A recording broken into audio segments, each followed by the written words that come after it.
Hari ini saya mengajak kita melihat pada Mazmur yang pertama, yaitu berbahagialah orang. Ada kata yang begitu kita impikan, yaitu kata bahagia. Kata bahagia dalam bahasa Ibrani mengambil kata ashrei. Ashrei haish, yaitu berbahagialah haish orang itu. Sehingga menjadi sebuah pengajaran bagaimana yang disebut di dalam kitab Mazmur, yaitu bahagia. Kata ashrei itu berakar dari kata asar. Asar itu berarti diberkati, yaitu diberkati. Jadi bahagia itu sangat erat hubungannya dengan berkat. Dan berkat itu datang dari Tuhan.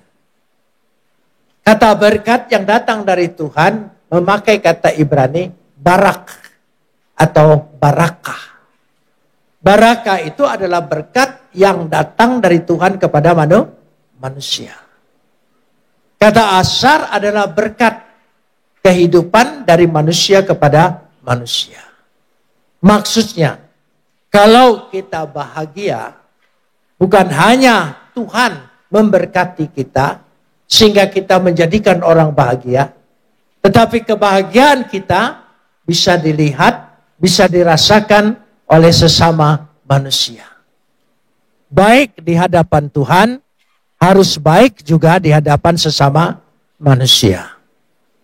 Karena itu tidak bisa kita berkata, aku yang terpenting baik di hadapan Tuhan. Tidak, dua-duanya penting. Di hadapan manusia dan di hadapan Tuhan. Bagaimana supaya kita bisa bahagia? Ayat 1 mengajarkan. Karena itu mari kita lihat.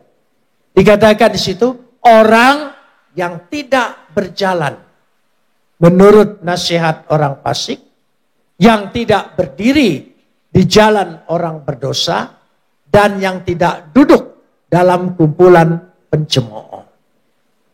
Orang yang tidak berjalan, ada kata berjalan. Berjalan menggambarkan dalam bahasa Ibrani halak. Halak itu untuk menunjukkan perilaku, sikap hidup kita. Itu gambaran dari halak. Jadi yang menentukan kita berbahagia, kita harus memperhatikan perilaku kita, hidup kita, tindak tanduk kita. Yang kedua dikatakan di situ yang tidak berdiri. Kata berdiri memakai kata amat.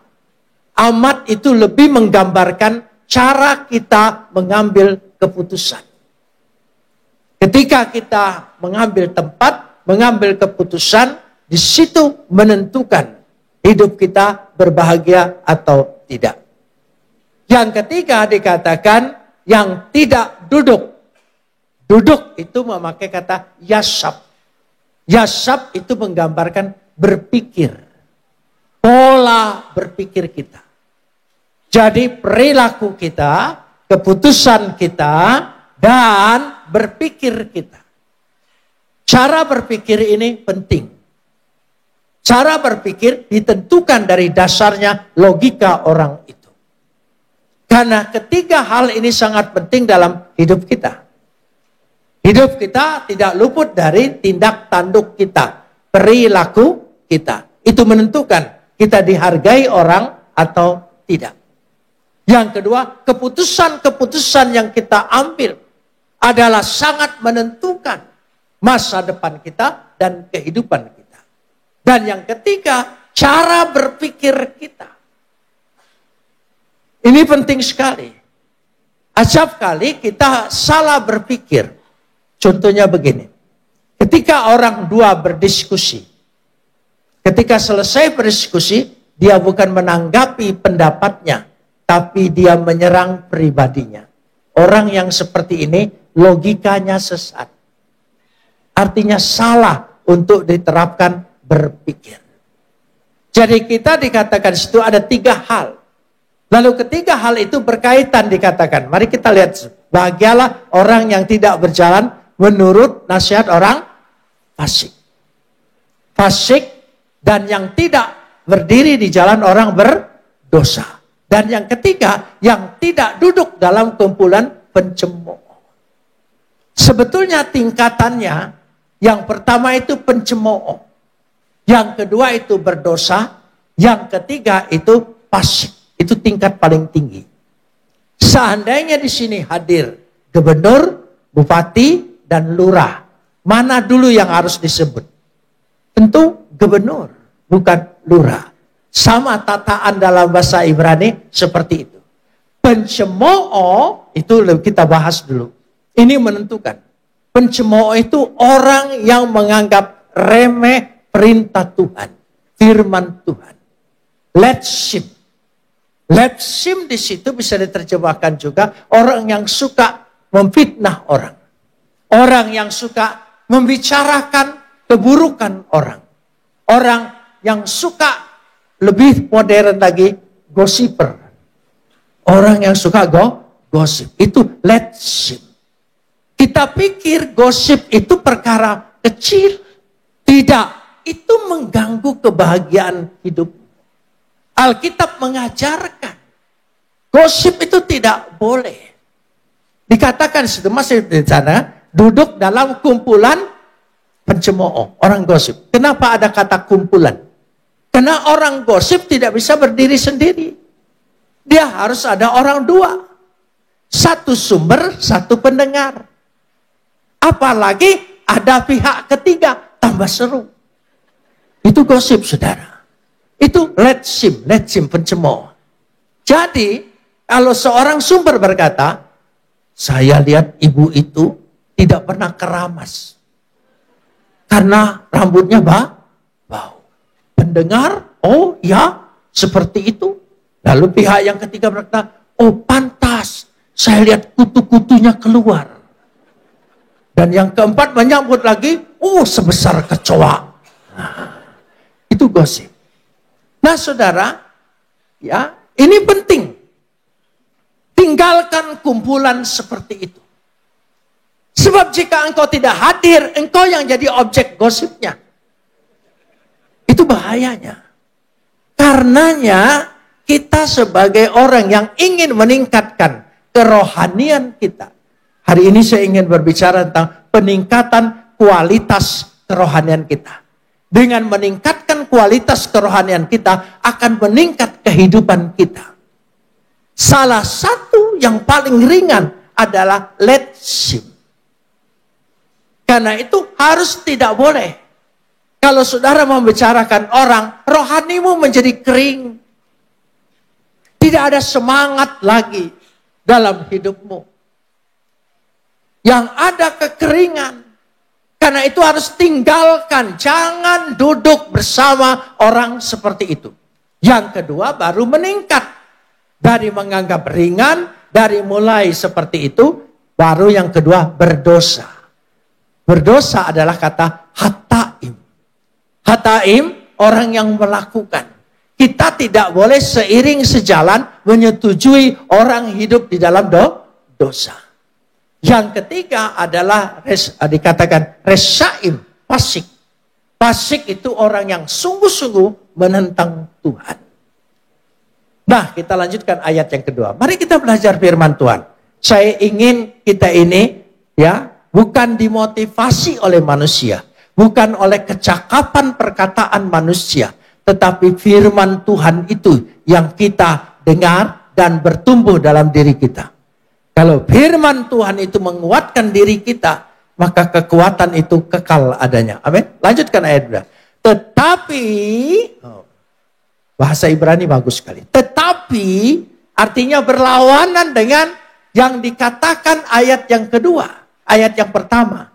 Tetapi kiim yang kesukaannya. Kesukaannya apa? Taurat Tuhan. Sebetulnya ada kata dikatakan di situ upe torato Adonai di dalam Taurat Tuhan.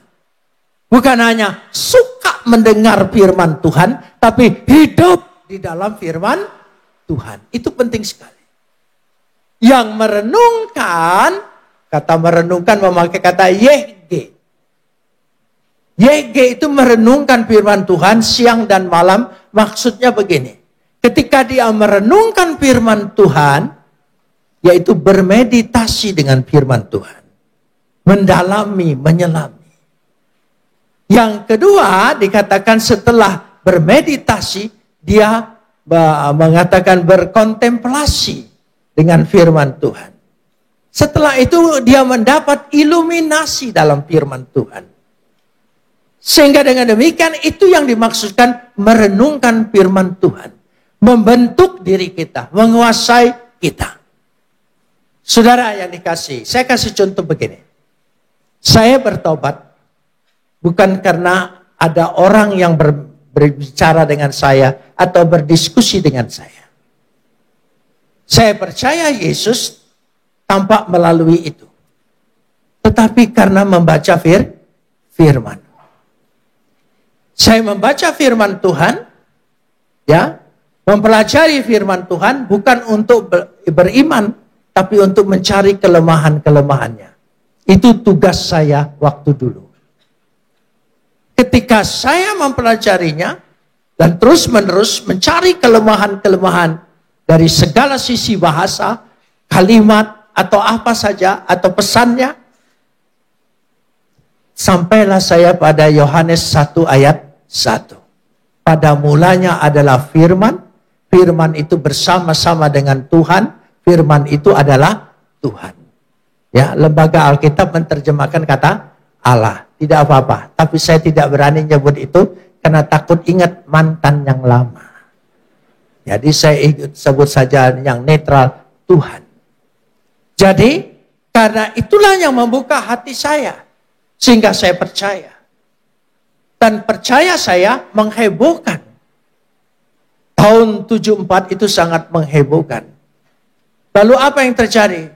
Saya ditangkap oleh Kopkamtib, diperiksa di Laksusda, bukan oleh polisi. Karena ini dianggap kasus politik. Pasti ada orang yang membujuk orang ini menjadi Kristen. Sepanjang pemeriksaan, karena di zaman dulu Pempres 11 itu boleh ditahan lama-lama tanpa diadili. Jadi saya ditahan lama, dilihat sama sekali siapa yang membujuknya. Tidak ada. Saya bilang hanya baca firman. Lalu salah satu petugas, karena saya selalu diperiksa oleh TPRPU, tim pemeriksa pusat, dan TPRDA, tim pemeriksa daerah, ya, lalu periksa semua. Salah satu pemeriksa bertanya begini, ayat mana yang membuat engkau sampai percaya dan berubah imanmu? Saya bilang Yohanes 1 ayat 1. Dia bilang boleh saya lihat. Saya buka Alkitab, saya tunjukkan. Dan dia baca. Setelah dia baca, selesai, dia tanya saya lagi. Saya sudah baca, tapi saya tidak menjadi Kristen. Kamu bilang karena baca ini menjadi Kristen, hatimu terbuka. Saya baca, ternyata saya tidak apa-apa. Kamu harus ngomong itu yang benar. Ngaku itu yang benar. Saya bilang itu benar. Lalu kenapa saya baca tidak? Dan saudara baca, saudara katakan, kamu menjadi percaya. Oh beda Pak, saya dipilih, Bapak tidak. Oh iya. Mengerti maksudnya? Tidak semua orang. Jadi kalau saudara bisa percaya, itu bukan kemauan kita. Bukan kepandaian kita. Bukan kehebatan kita. Tapi karena karunia Tuhan telah memilih kita, menetapkan kita menjadi orang percaya. Bersyukurlah. Kita tidak baik-baik amat, kita tidak bagus-bagus amat, ayo jujur. Ya, kita tidak terlalu rohani, apalagi sedikit saleh dan kudus. Kita tidak terlalu. Tapi karena kasih Tuhan telah memilih kita, kita patut syukuri. Karena kita adalah umat pilihan Tuhan. Itu YG, merenungkan firman Tuhan. Dengan merenungkan firman Tuhan, membentuk diri kita. Ketika kita dibentuknya, maka kita lanjutkan sekarang ini. Kita lihat ayat yang ketiga. Setelah merenungkan di situ, kita lanjutkan pada ayat yang ketiga. Ya. Dikatakan di situ ayat yang ketiga. Kita lihat bersama-sama. Setelah dilihat bersama-sama, ya. Ayat yang ketiga. Coba kita baca bersama. Ia apa? Saya ini sebentar lagi 79, jadi telinganya agak kurang dengar. Jadi kalau ngomong suara itu agak keras sedikit. Ya, saya dulu kalau dengan suami istri saya sangat mesra, yang oh iya. Tapi sekarang agak kurang mesra karena sama-sama kurang dengar. Kalau saya bilang yang, dia tanya apa? Ya, nasi goreng, saya bilang gitu. Jadi kami agak keras-kerasan. Itu bukan karena kurang mesra, telinganya. Jadi coba lanjutkan. 1, 2, 3. Sampai di situ. Ia seperti pohon. Sebetulnya ada kalimat dalam bahasa Ibrani yang sangat penting. Wehaya keets. Kata wehaya dan menjadi. Berarti ini proses. Kita tinggalkan seperti ayat 1. Kita melanjutkan seperti ayat 2. Ayat 3 menunjukkan sebuah hasil. Wehaya dan menjadi apa? Pohon. Saudara bisa lihat pohon? Oh iya. Tinggi, kelihatan bagi orang lain. Itu pohon. Makanya toge itu bukan pohon. Saudara. Pohon itu ada batangnya, ada cabangnya, ada daunnya. Ya. Makanya toge itu bengkok. Karena suka turut campur urusan orang. Di tahu campur ada, di gado-gado ada, di soto ada semua saudara. Itu makanya dia bengkok saudara-saudara ya.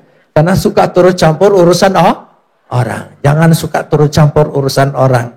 Kalau hari ini saudara turut campur, besok saudara kata, "Hei toge." Kita lanjutkan. Ia menjadi seperti pohon.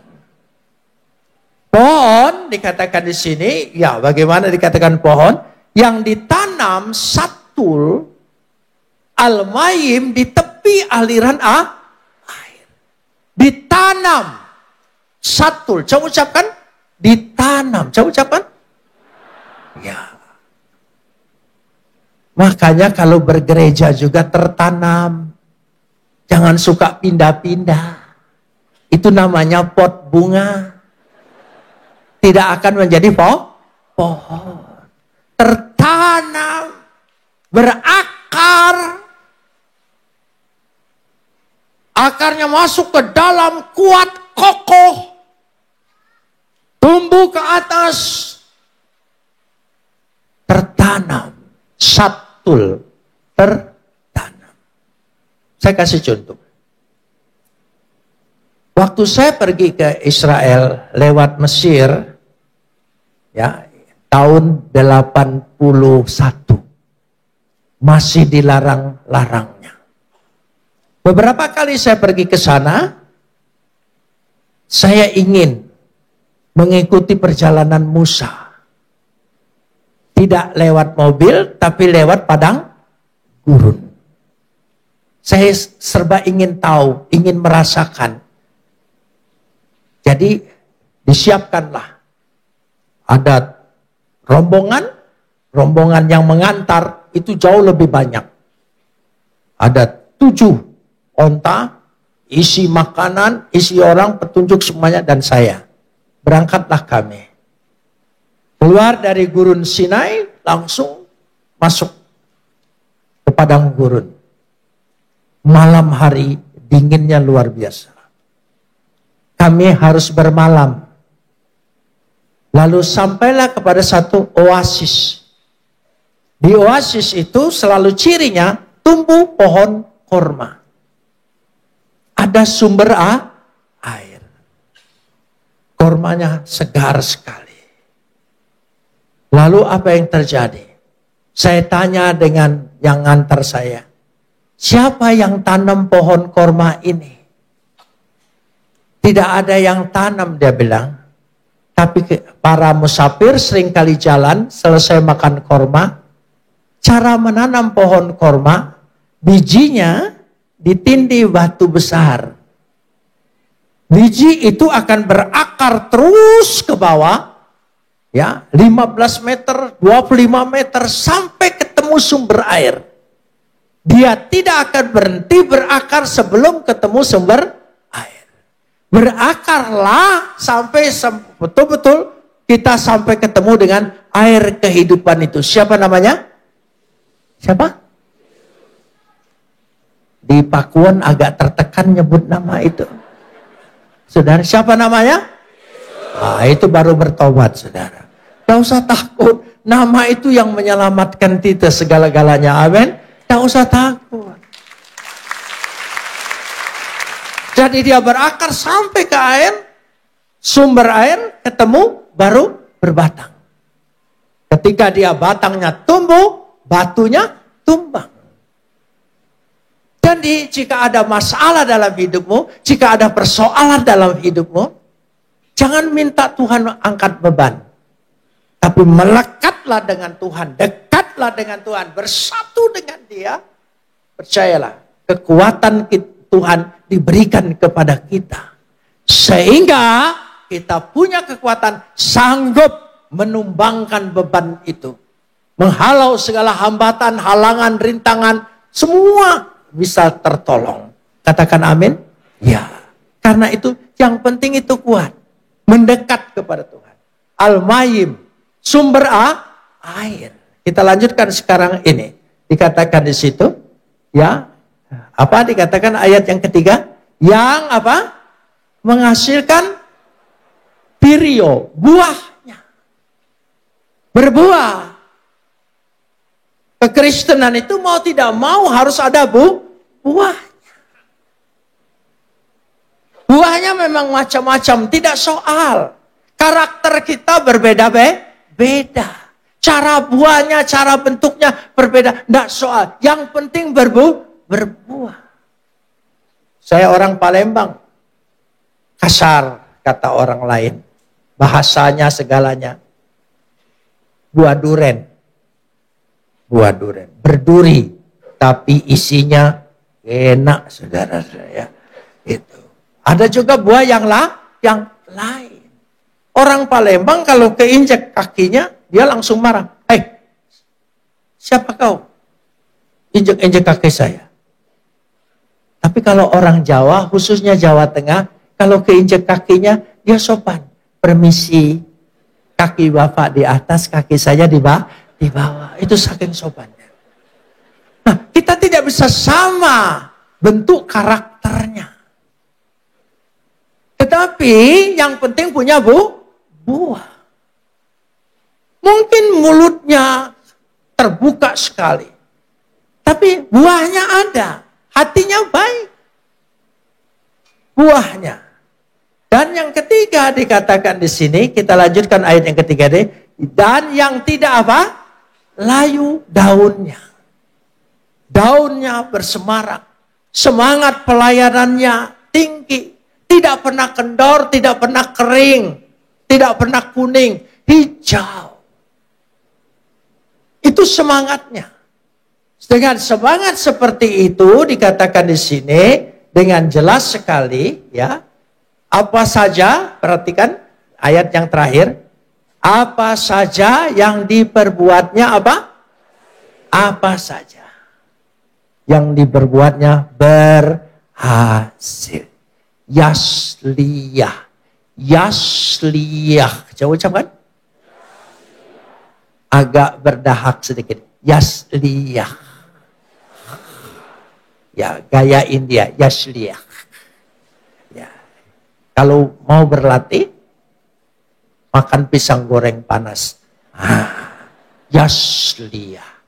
berhasil. Amin saudara. Saya percaya kalau kita menuruti firman Tuhan, pasti dibuat oleh Tuhan berhasil. Amin. Ya. Itu sumbernya. Kenapa tadi mendengarkan firman Tuhan itu begitu penting sekali? Ya. Karena firman Tuhan itulah yang memberikan kekuatan kepada kita. Firman Tuhan. Tadi pagi saya berkhotbah begini. Ketika Tuhan tanya Adam, dari mana engkau tahu dirimu telah telanjang? Siapa yang kasih tahu dirimu telah telanjang? Apakah engkau sudah memakan buah itu? Tuhan nanya. Maksud Tuhan menanya kepada Adam, dari mana engkau tahu? Karena kau sudah mendengar kabar, sumber berita bukan dari Tuhan, tapi dari setan. Jika engkau mendengar kabar segala sesuatu di luar Tuhan, yang ada telanjang, kehinaan, kerendahan, tidak ada harapan, mengecewakan, itu semua. Jangankan dulu, sekarang saja. Berita-berita dunia, apa menggembirakan kita? Tidak. Semua membuat khawatir. Dengan segala macam bencana, dengan segala sesuatu, sangat membuat khawatir. Tapi percayalah, firman Tuhan yang menjadi pedoman kita. Firman Tuhan yang kita harus dengar, amin. Tuhan akan memelihara kita selama-lamanya. Amin. Kita adalah biji mata Tuhan.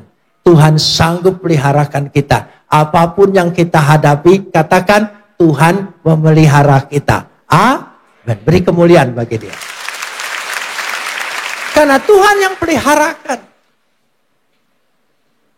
Jadi kalau saudara dengar kabar, sepandai apapun manusia di dunia ini, beritanya, sepandai ilmu apapun, kabarnya selalu mengkhawatirkan. Tapi kalau saudara baca firman Tuhan, Tuhan memberkatimu.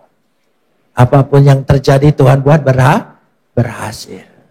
Saudara, setelah bertahun-tahun, saya ditahan di penjara 6 tahun. 5 tahun lebih baru diadili. 5 tahun lebih. Ya, saya dipindah-pindahkan. Tempat di RTM Budi Utomo, masuk lagi ke Cipinang, pindahkan lagi ke RTM, ke Laksusda, ke Satgas, pindah-pindah terus. Bahkan saya pernah dipindahkan ke Surabaya, nggak ada kasusnya. Jadi saya pernah jadi penduduk Kalisosok 2 tahun 5 hari di Kalisosok. Setelah itu pindah lagi ke Jakarta. Kenapa dipindahin? Karena setiap tempat saya baptis orang. Saya injili orang. Saya tidak lihat lagi kesusahan yang saya hadapi, tapi saya lihat kesempatan yang Tuhan berikan. Sehingga saya menginjili mereka. Dan enak sekali. Mumpung mereka merasakan dirinya menyesal dan berdosa. Itulah kesempatannya. Dan banyak yang dibantu. Meskipun waktu itu saya belum jadi pendeta. Penginjil pun belum. Tapi setelah saya menginjili mereka, mereka minta dibaptis. Saya baptis. Iya. Dan karena di penjara itu bak mandinya besar-besar. Jadi kami dekatin penjaganya sesama narapidana. Ya, kasihlah rokok begitu supaya diizinkan kami masuk duluan. Barulah saya baptis. Saya masih ingat di Surabaya ini baptis orang itu. Setelah dibaptis, saya lupa. Mestinya doa dulu, baru dibaptis. Saya baptis dulu, baru doa. Begitu dia keluar, hampir mati saya. Mestinya kan doa dulu, baru masukin. Ini enggak, saya masukin dulu, baru doa. Keluar. Dia bilang hampir mati. Saya bilang betul, hidupmu yang lama harus mati. Kau bangkit dalam hidup yang baru. Pindah-pindah. Pindah sana, pindah sana, pindah sana, pindah sana. Akhirnya, ya setiap pindah saya buat pemikiran sendiri. Kalau saudara terpaku dengan kesusahanmu, ya, dengan apa yang kita hadapi, kita tidak punya harapan. Tapi kalau kita terpaku dengan janji Tuhan, yang Tuhan buka jalan. Pindah Cipinang, saya bilang Chicago. Pindah Kalisosok, California. Oh iya, nanti setelah bebas, Tuhan izinkan saya, semua apa yang saya ucapkan dalam penjara terjadi. Karena itu jangan fokus dengan kesusahan kita, penderitaan kita, kesulitan kita. Fokuslah dengan apa yang dijanjikan Tuhan. Sehingga apa yang dilakukan oleh kita dibuat Tuhan apa? Berhasil. Saudara ingin berhasil? Amin. Katakan amin. Tuhan yang sanggup membuat kita berhasil. Ayat 4, 5, dan 6. Ini urusan orang fasik, orang berdosa, orang pencemooh. Tidak usah dipelajari. Karena sudah menjadi kehidupan kita sehari-hari, saudara. Karena itu yang penting kita mengikuti perintah ayat yang pertama. Jangan berjalan, jangan berdiri, dan jangan duduk. Ya, lo halak, lo amat, lo yasaf. Lo itu jangan. Itu lo. Jangan duduk, jangan berdiri, jangan berjalan. Artinya jangan berperilaku. Jangan ya ambil keputusan seperti orang berdosa. Dan jangan duduk, jangan berpikir seperti orang-orang fasik. Itu maksudnya. Karena dia mengandung kata-kata sastra Ibrani yang begitu mendalam. Sehingga mengajar kepada kita. Mudah sekali untuk menjadi orang yang berbahagia. Saudara ingin bahagia? Amin. Bahagia. Meskipun apapun keadaannya. Tuhan kasihkan kebahagiaan. Segala kesusahan, penderitaan, kalau kita tidak fokus terhadap itu, kita fokus dengan janji Tuhan. Pasti pertolongan Tuhan itu menjadi dalam kehidupan kita. Mari katakan amin. Saya undang WL Singer, kita akan naikkan pujian. Keyboard saja. Mari kita bersaat teduh sejenak. Kita renungkan firman Tuhan ini. Pemazmur mengajarkan kepada kita, karena sudah menjadi bukti bagi dirinya. Kebahagiaan itu akan kita miliki. Karena bahagia itu adalah berkat yang Tuhan berikan kepada kita. Dan jika kita menerimanya, supaya kita mengambil satu sikap, jangan berjalan, jangan berdiri, dan jangan duduk dengan pencemooh, hataim orang berdosa, resaim orang fasik. Kita harus mengambil jarak supaya sungguh-sungguh kita diberkati. Kita harus mengambil sikap. Kesukaan kita, kegemaran kita, kerinduan kita, pelita hidup kita adalah firman Tuhan. Firman Tuhan yang menjamin kita. Firman Tuhan yang memberikan pengharapan. Firman Tuhan yang akan memberikan berkat dalam hidup kita. Sehingga apa yang diperbuat oleh kita berhasil. Dan ini semua pekerjaan rohnya. Jemaat yang rindu, jemaat saja, angkat kedua belah tanganmu. Urapilah. Kita Yusuf Roni siang hari ini yang sungguh memberkati setiap kami, menguatkan setiap kami. Dan biarlah melalui firman-Mu ini kami bisa semakin mengenal pribadi-Mu, kami bisa semakin melekat kepada pribadi-Mu. Biarlah kami tidak hanya menjadi pendengar, tapi kami boleh menjadi pelaku firman-Mu. Terima kasih Tuhan Yesus, bersyukur untuk kebaikan-Mu hanya di dalam nama Tuhan Yesus. Mari yang diberkati sama-sama katakan amin. Sekali lagi kasih tepuk tangan sorak-sorai yang terbaik buat Tuhan. Silakan duduk kembali Bapak Ibu Saudaraku. Tiba saatnya kita diberikan kesempatan untuk menabur untuk pekerjaan tangan Tuhan di tempat ini. Mari sekali lagi kita mau bersatu hati berdoa untuk persembahan. Tuhan Yesus, kami sudah menerima yang terbaik daripada-Mu. Tiba saatnya kami akan memberikan yang terbaik untuk pekerjaan tangan-Mu di tempat ini. Biarlah Tuhan yang menyucikan, Engkau yang memberkati setiap tangan yang memberi. Kami rindu memberi dan bersuka cita dengan segenap hati kami, karena kami sungguh mengasihi Engkau. Hanya di dalam nama Tuhan Yesus yang siap memberi, sama-sama katakan amin. Selamat memberi, Tuhan Yesus memberkati.